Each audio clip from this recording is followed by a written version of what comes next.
Welcome back to the Ireland Contracting Nightly Sports Call. If you need a roof, make sure you call Ireland Contracting. 1-800-NEW ROOF. They're the best in the business. They not only do roofs, they do siding, gutters, anything you need. Give Ireland Contracting a call. Give me a call right now, 412-575-2600 on the Borders and Borders hotline. We're going out to the phone lines right now. We're going out to Jerry out in Hempfield. How you doing, Jerry? What's up? Hey, Rich. I happened to watch the Golden Knights hockey game tonight for the first time, a full game. And I'm going to tell you, this team is really, really good. Yeah. Marc-Andre Fleury, you know, watching him in that net, he's like a Gumby back there. You see the way he twists and contorts and everything.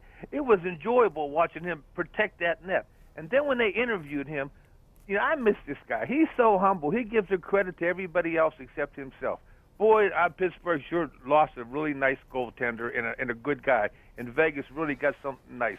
Just wanted to make a comment and see what you think. I hope they win the cup, to tell you the truth.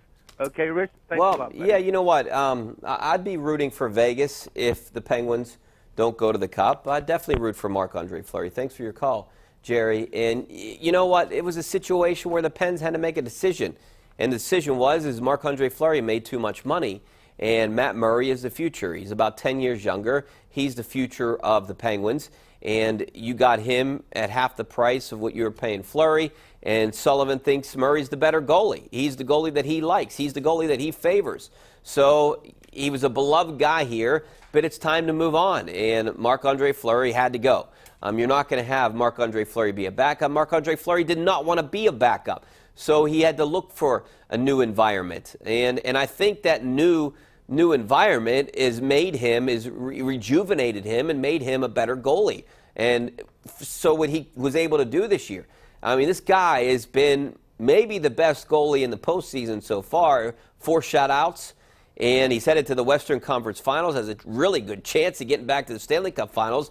My prediction before this whole thing started was I thought you were going to see Vegas and Pittsburgh in the Stanley Cup Finals just because it would be a great storyline, and sometimes those things find a way to work, you know, each other out, and that's what I thought was going to happen. But I don't know about the Penguins in the series.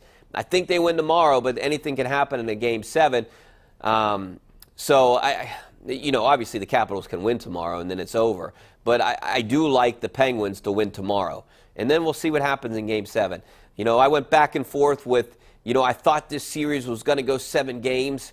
And I thought I was leaning Cap's favor when Malkin was hurt and Hagelin was hurt. And then when we started talking about it, when I knew that they were going to be healthy, I said Pens in 7. So I'm going to stick by the whole Pens in 7.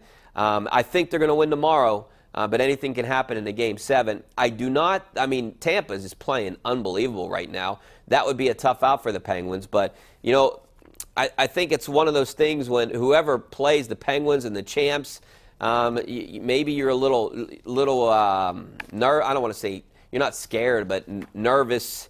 You know, the one thing about the Penguins that they've been pretty resilient. They're determined. They never panic in situations. So even if they're down, you know, 2-1 to Tampa, they can fight their way back. They're never really out of it. 3 goals, 2 goals, they can kind of make up. Given enough time. So I'm not going to say that they would lose to Tampa, but I think Tampa would be favored against the Penguins. I think the Pens have a legit shot at winning this series. I do think that they're going to win tomorrow. All right, back out to the phone lines. Let's go out to Rick out in Elizabeth. How you doing, Rick? Good. How you doing tonight, Richie? Good. Thanks for calling. Hey, I wanted to get your opinion on the comparison between Holtby and Murray.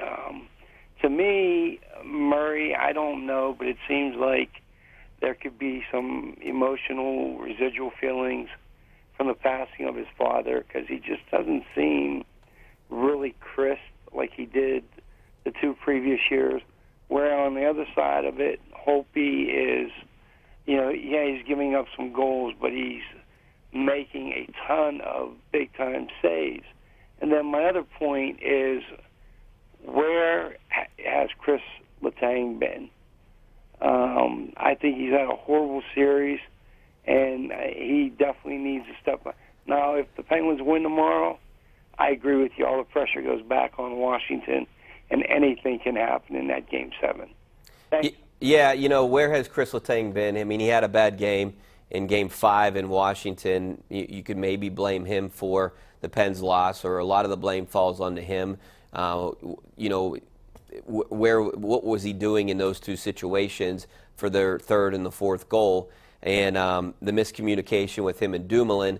So, yeah, you could blame Chris Letang, but when Chris Letang wants to play defense and doesn't lose his mind, he's still one of the best in the NHL. That's the Chris Letang that they need tomorrow night against the Capitals. Now, between Murray and Holtby, I think you need to get to Holtby early, fluster him early on. And, the Pens had a really good chance at doing that.